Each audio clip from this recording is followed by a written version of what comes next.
You never know these things. I was watching a thing on Netflix the other day with subtitles, but it was in English. But I had subtitles on because it was noisy around me. And when people said fuck, the subtitles said beep. You beeping bastard. I was like, why do you have to do that in sub? Wouldn't you just go, like, I don't know. Anyway. Yeah. Was it sorry. beeped out in the show? Sorry? Was the audio beeped? Or was it just the subtitles that said beep? It was just the subtitles. That was the weirdest thing, because they no in the actual show they said fucking. What's it called? Line.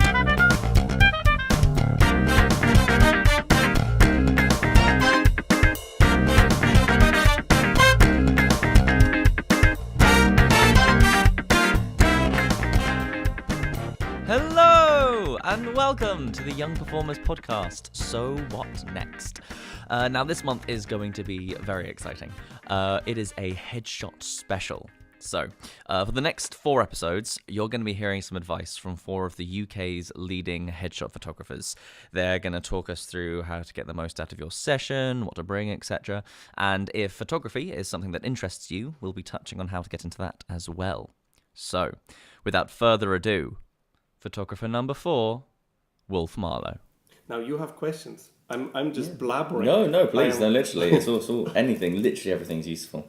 Well, shall I talk a little bit about how I got into photography? Because that was you're literally asking. my first question. Yeah. My first advice to anyone wanting to do photography is you need to have a camera and take pictures. It's literally that simple. There isn't nothing will beat you going and taking pictures. And it's the same. You can study acting to death, and actually you have to occasionally go on stage and say some lines, and listen to some people and interact and all that, and your acting will get better. You can obviously learn stuff, project your voice and all that, or how to speak a lot without getting laryngitis, which I should study. But it's so I had a camera when I was 9, and I came from a family where everyone seemed to have cameras and like photography but actually quite a scientific family background, lots of sort of doctors and lawyers and scientists. But yeah, my dad photographed flowers. We'd go on holidays and he'd just photograph flowers, and I got this little camera and I photographed everything, and my parents were despairing because in the days that was film. And it cost a lot of money to process all the film, and I ran out of film, and I stole my dad's film, and I shot more. Anyway, this was back in Germany, and I left when I was in my early 20s, moved to London with the aim of studying literature, worked in a restaurant as a waiter. I needed to support myself and the studying, so my first thing was I needed to make a living. And to cut a long story, this gets a bit complicated, but I basically ended up in IT as a software programmer. And I didn't mean to do it, but I was surprisingly good at it. And I think part of it was that I could talk human as well as technical. So I could sort of go in between the complete propeller head nerd programmers and the people that managed them who had no idea what they were doing. This is in the days before the internet, so it's a long time ago, in the mid-90s. And I did that for 7 years, kept doing it, and I kept thinking I'll get out of it as soon as I can, and then I'll do photography, and I'll write, and I'll do some music, and I do all the things I love doing. And it's terrifying how easy you can get stuck in something if you're making a regular living from it. You work in a pub and you turn up on time and you're good at what you do, and before you know it, your manager says, could you do a duty shift? Before you know it, you run a pub, and you go, well, I was going to be an actor. So that's sort of what happened to me in my 20s. And I was 29, and I saw a show by Complicity with Simon McBurney, and it was all about memory. And this show sort of, it was like the hand of God had struck me and said, what are you doing? And I was thinking back over all the years, and I was thinking, what have you done? And I thought, I'm just pissing my life. Am I allowed to say things like pissing? Yeah, go for it. Anyway, so I thought I was pissing my life away, and I went into work the next day, handed in my notice, and I hadn't really taken many pictures over the previous years, but I knew if I got a camera and if I really threw myself into it, I could make a living from it. I also wanted to write, but I knew I couldn't just, write 20 pages and take it to someone and go, give me some money. It's a little bit easier with photography. It's still bloody hard, but it's a little bit more, it's a slightly quicker route. So I started building up a portfolio. I built up my website, which luckily I could do myself. And then I assisted a photographer. I spoke to a lot of people who I knew who'd been in the industry, and I asked what's the best way to get into the industry. And obviously one thing is you can study photography, but I didn't really want to do a degree in photography because I thought I can read everything I need to read about the technological aspects of it, and the rest is taking pictures. So I assisted a fashion and celebrity photographer, Clive Arrowsmith. That was sort of like boot camp. So he's an amazing photographer, but he's also incredibly demanding, and you'd easily work a 16-hour day, and you come home absolutely shattered, and you get up the next morning at 6 and you go back and you do more of the same. But you learn how a studio operates and how a photographer works who's got 2 or 3 assistants and makeup artists and wardrobe stylists and everything else. And it took me, I think, a day to see that fashion wasn't really going to be for me, because I didn't really like the industry. Didn't really like how women were treated in the industry.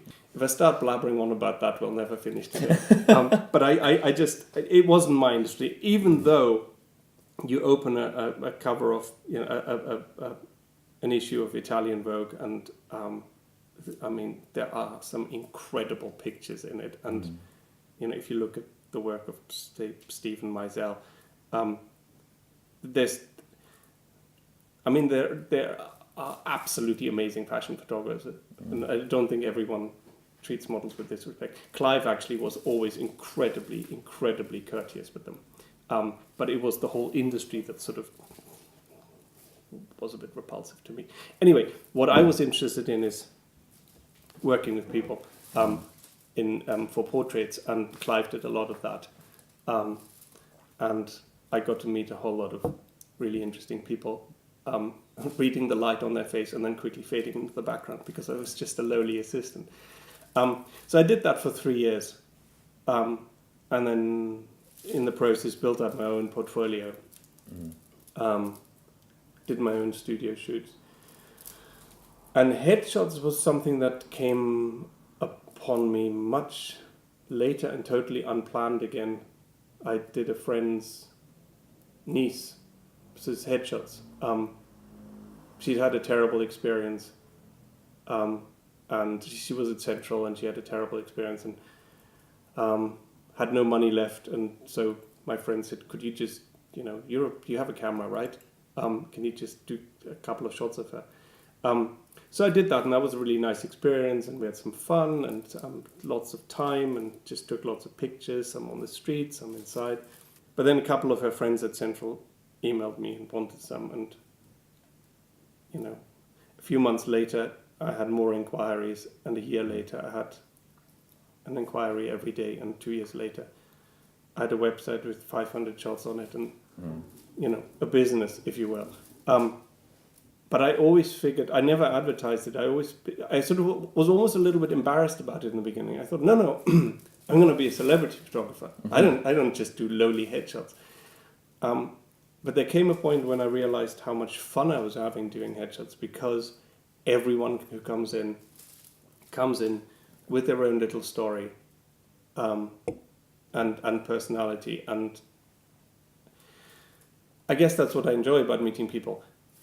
When you leave here today, you're a different person for having met me, and I'm a different person for having met you, and what, the interview has changed us both, and that's the same with every session you do.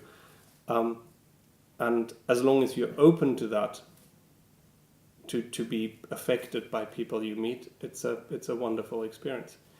And then, of course, I remembered how much I liked writing. So I thought, if I do headshots, I have a business that I love doing, where I can use my photography, and I can actually compartmentalize my week a little bit and say, I'm going to put this time aside for writing. So I started writing again, did a degree, funnily enough, in creative writing part-time while I was doing the photography. So at the moment, I split my time mostly between the headshot photography and the writing. I'm working on a novel, and then there's sort of the odd project ticking on in the background. But I think when I have my novel finished, I might give a little bit more back into the photography. I sort of want to finish my books. There's another book I started, photographing comedians, looking very serious, and that's also sort of sitting there going, Wolfie, what are you doing? So I sort of want to get back to that. But, assisting a photographer is a really good way to get into the industry, but you have to be prepared that the photographer's mostly interested in you being able to probably these days do some Photoshop, understand computers, possibly fix computers, and most importantly, carry all his equipment or her equipment. I when I emailed Clive in the first instance, I emailed him my website and said the sort of stuff I want to do, and I don't think he really took an interest in what I was doing until 2 years into me assisting. When I showed him a shot, and he was like, Wolfie, it's very good. You're going to suffer for the rest of your life. And I was very proud. I sort of thought, finally, the master has approved the shot I did. So that's a good way to get into it. But I've known assistants who assisted for 8 years and had stopped taking their own photographs almost. And you can become a really good assistant in the way that you can become really good at running a pub or whatever it is. And actually, if you really want to do something, you have to keep doing it and not let the other stuff encroach too much, I think. Studying photography, I think, is probably a very useful way too. I generally find that people who study photography have a slightly more theoretical way or slightly more cerebral way of going about photography, particularly when you do portraits.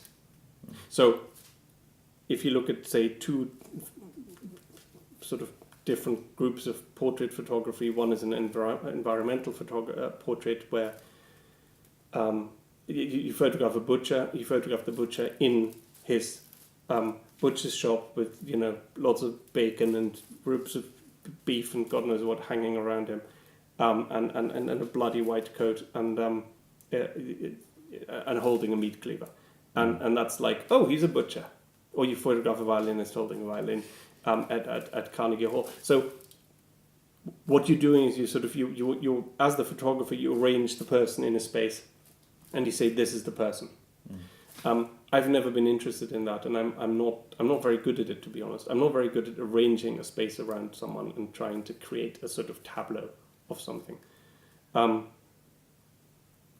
I've always been much more interested in having someone in front of a fairly plain background and chatting and taking lots of shots, and the shots just happen. They're almost incidental to the conversation. So as long as you have the technique pat and you know what you're doing and you can keep shooting, you don't really have to think about that, and then you can have a conversation, and then the person that you're photographing is going to engage in the conversation, and then they will probably look real. And that's essentially what I do in my headshot sessions. So, which is why I got laryngitis, because I talk too much. What's his name? Richard Avedon he did fashion and he did portraits, and he photographed everyone passed away, unfortunately. But he was very much about photographing people against a white background. And people often look quite sort of uneasy and vulnerable. And he got amazing things out of people. But again, he shot very differently, and I think took a lot less exposures than I do. He shot a lot on 10x8, where you take one frame at a time. And I think my thinking generally with photography, with headshots particularly, is I don't want to feel that I'm now taking the shot. I think with every shot I'm willing for it to be a shit shot and for it to be thrown away. So it's almost, I guess it's an attitude with which you would go into a rehearsal. You can fail, you can play, you're not trying to nail something. I think the harder you try doing anything or achieving anything, the more likely you're failing. And so giving yourself permission to fail is really important. Which is why for me sessions, I don't want to rush it, and I want to be able to take lots of shots. And when someone comes in and says, okay, I want to nail this shot and this shot and this shot, and it's like an arrogant one and a smiley one and a whatever one, I always sort of try and I will always say yes. Can't give away too many of my secrets here, but I actually try and make them forget it, because it will be there. It will be in the shot. You can't really force it. But let's say your casting bracket, your type, the stuff you go up for is, you always do the villains, and sometimes you do the best friend who then suddenly turns out to be, not so nice. But is actually, so you have a sort of very friendly, cheeky, mischievous thing, and then maybe you have something that's very dark and crowbar wielding, backstreet skulking,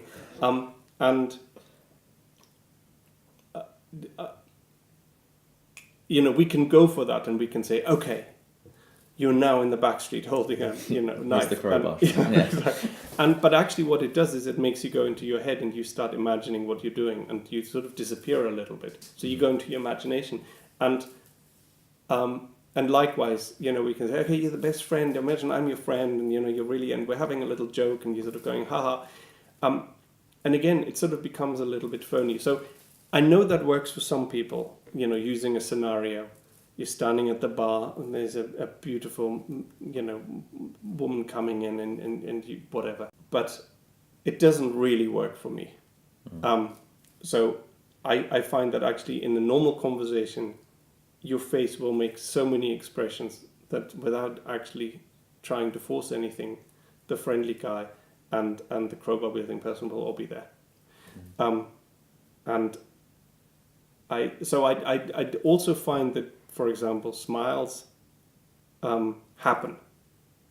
If you don't have an utter chemistry mismatch with the person that comes in, and obviously that's possible,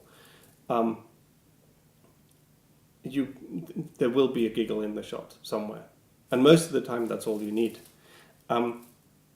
I've had people who've come in and said, okay, I need this shot, and I need that shot, and I need a period drama shot, and I need a smiley shot, and they were very tight-lipped and very serious, and almost it felt a bit humorless. And I nod and I say, yeah, absolutely, and I try and sort of ignore it and think it'll come. But actually nothing happens. They don't smile. And I then I get to a point where then we'll have to say, okay, let's do a smiley one, because you want a smiley shot, right? And I mean, this happened this year at some point where someone said that we were in that situation, and I said, so are you good at smiling? Can you smile on demand? And she said no. And I thought, okay, well, how are we going to do this then? Because I guess I can flatter myself that I think I can generally probably get a laugh out of someone if I need to. But the more hard you try to do that, the worse you're going to be at it. And at some point you'll end up going, an Englishman, a Scotsman, and an Irishman go into a bar. You sort of try really badly to try and make someone laugh. and it's probably not going to work.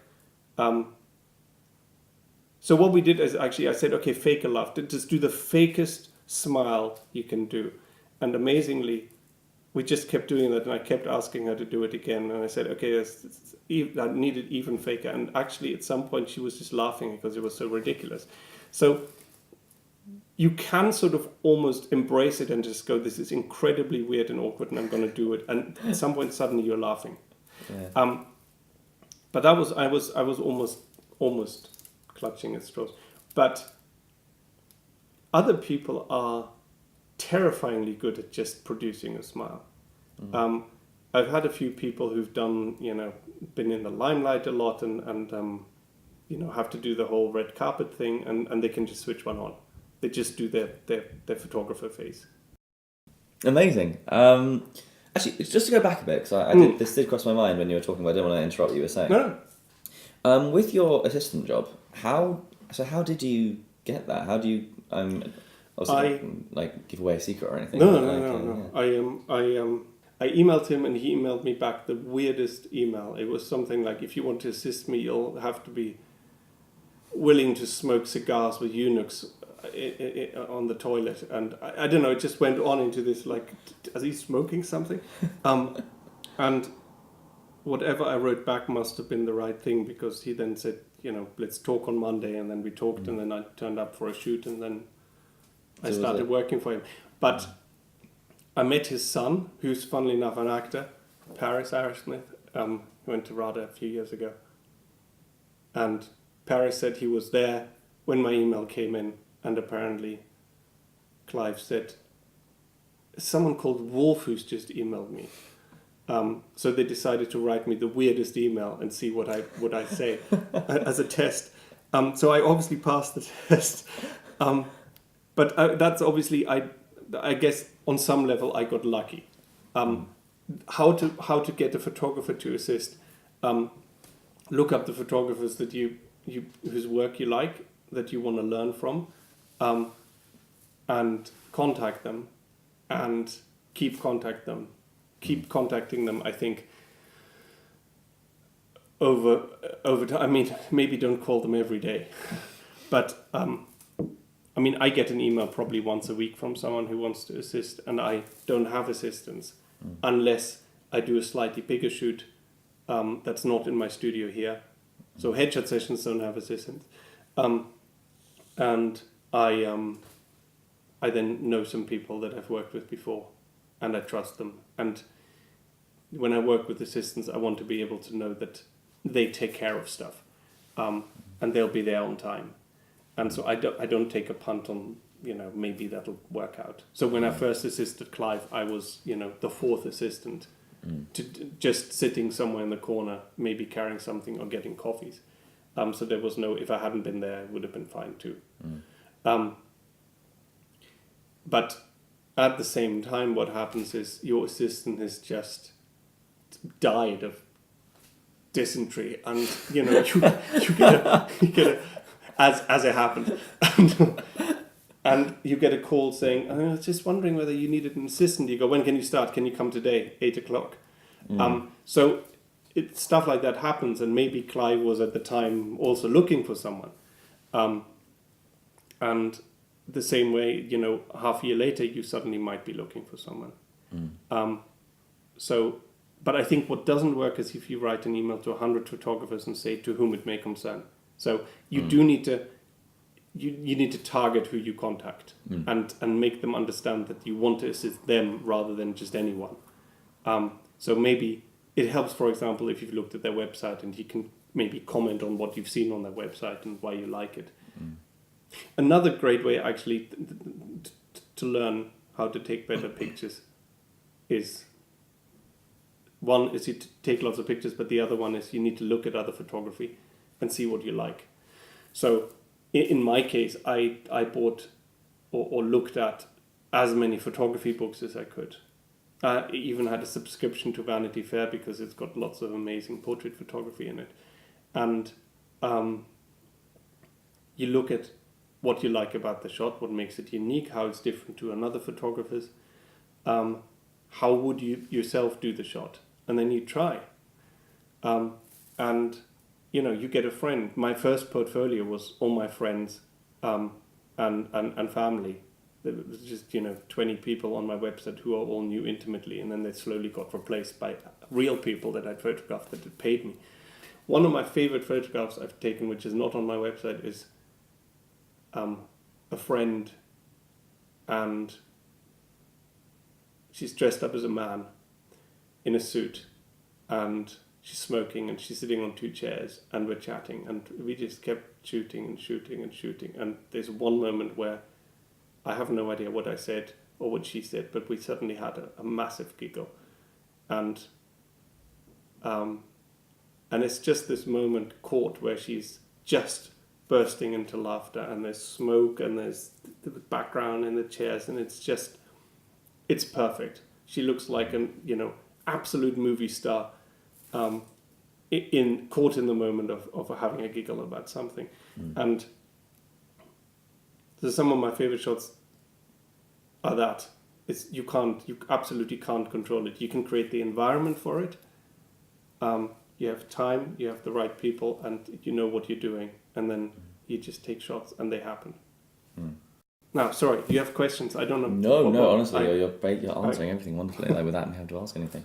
Well, going so you've chatted about how the photographer's perspective on how to kind of make the best mindsets to approach a photography session, but in terms of the clients themselves, what do you think?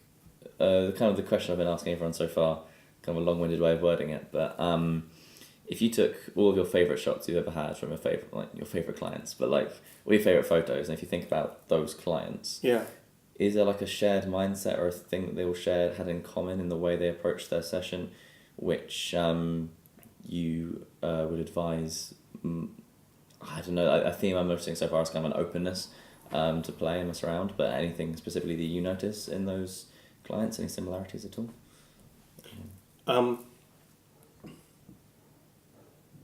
I think. Let me start with what I think I don't need from people, or what I wouldn't. What I don't think makes it any easier to be photographed. Looking in the mirror and practicing poses. I don't think, or looks. I don't think is necessary.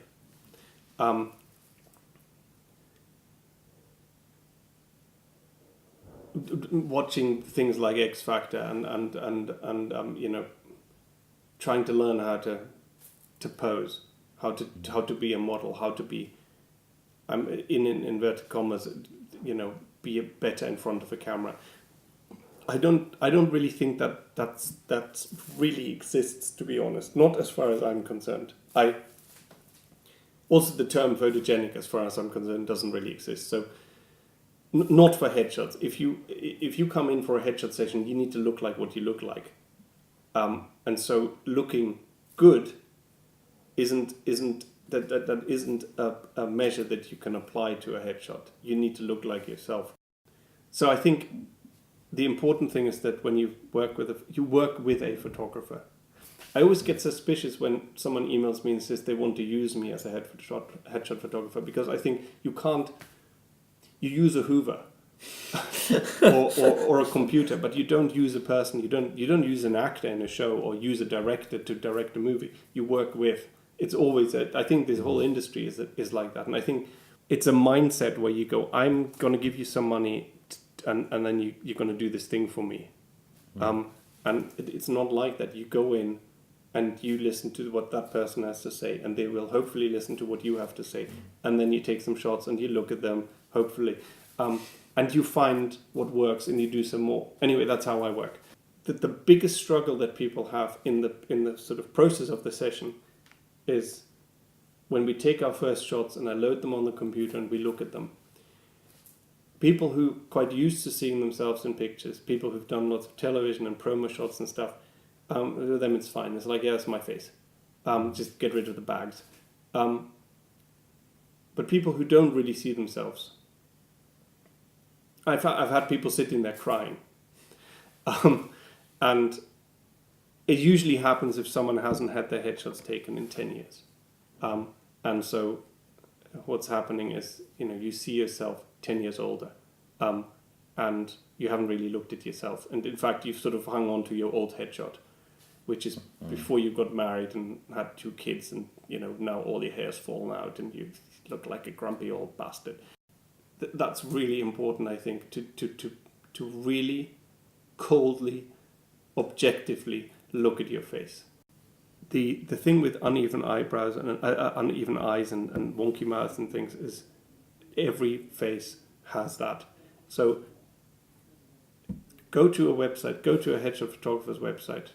Obviously, go to my website and just click through one set of pictures. Say you pick the girls and you just look at the eyes, and you go from girl to girl to girl, and you just look at the eyes. They're uneven. Everyone.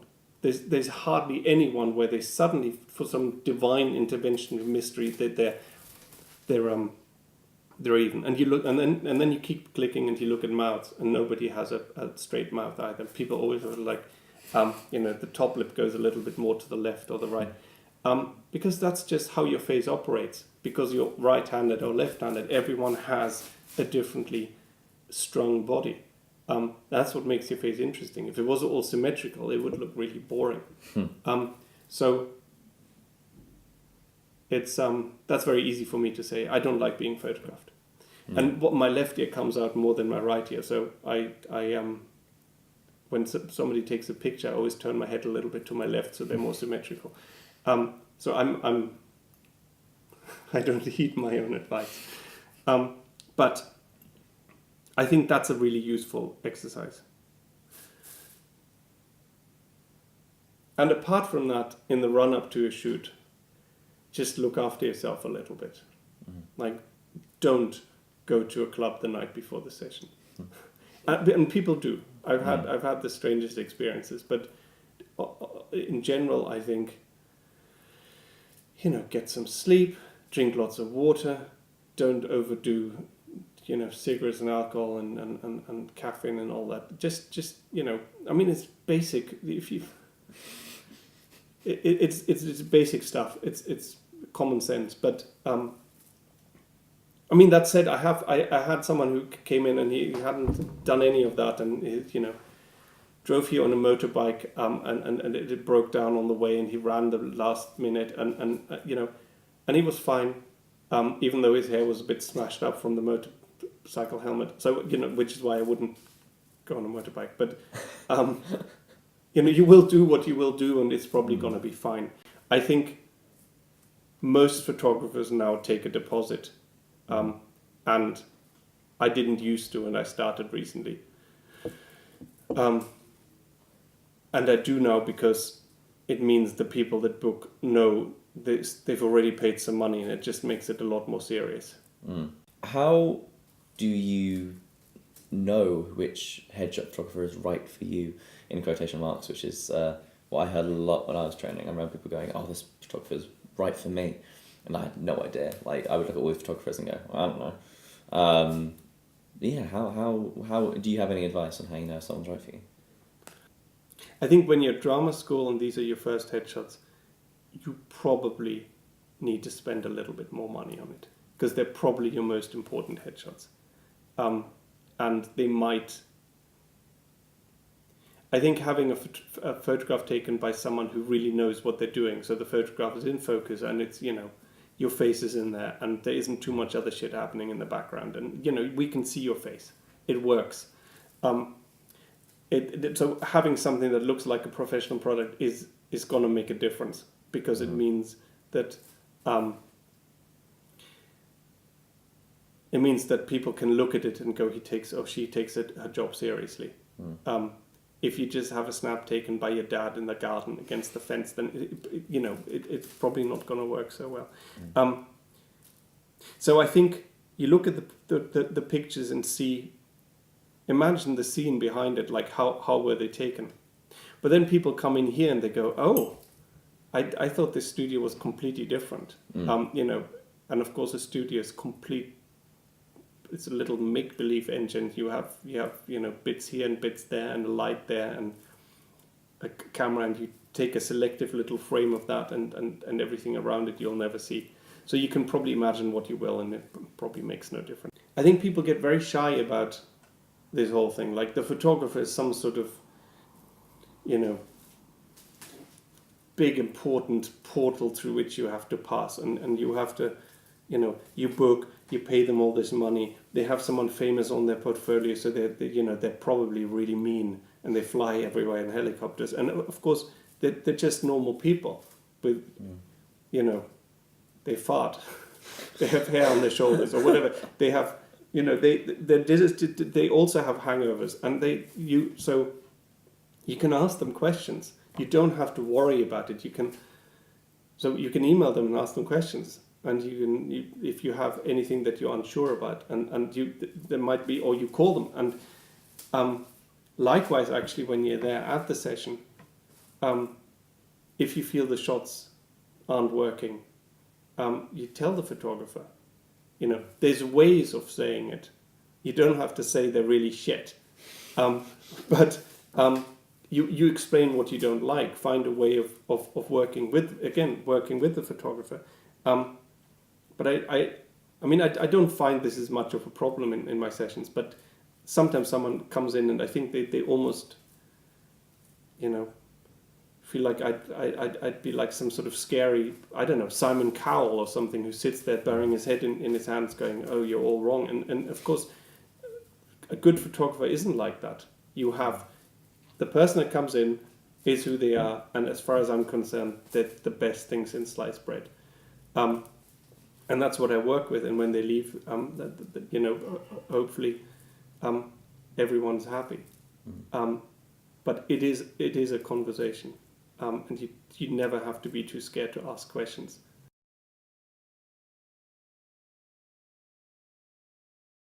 I decided I had to say this one during the interview because that's I'm sure that every other photographer would agree with me. One skill to have during a session that's useful is not to touch your hair while you're in front of the camera. And everyone touches their hair all the time, and you walk down the street and you sort of reach into your hair and move it, and of course you have no idea what you've just done to your hair. So you've just changed your parting or something, and you get into the house and you look at yourself in the mirror and you go, shit, is this how I've been walking around all day? But nobody's obviously looked at you and gone, it's all wrong. But what happens a surprising amount of times is someone sits in front of the mirror here, and I say, just check your hair and your makeup, and they get into the right top and they get everything perfect, and they're parting and everything is sorted, and they get in front of the camera, and I take 2 shots and they reach into their hand, change everything completely. And I say, did you mean to change your hair? And they go, oh, is it different now? And it's an almost unconscious gesture. So I send them back to the mirror and they go, oh no, it's all fucked. So they get their hair back. They come back and it happens again. So this is one skill. Once your hair is right, you get in front of the camera, you don't touch it, and then you look at the photographs, and if they don't work for you, you can change your hair. But you need to give the photography a chance to get that hair.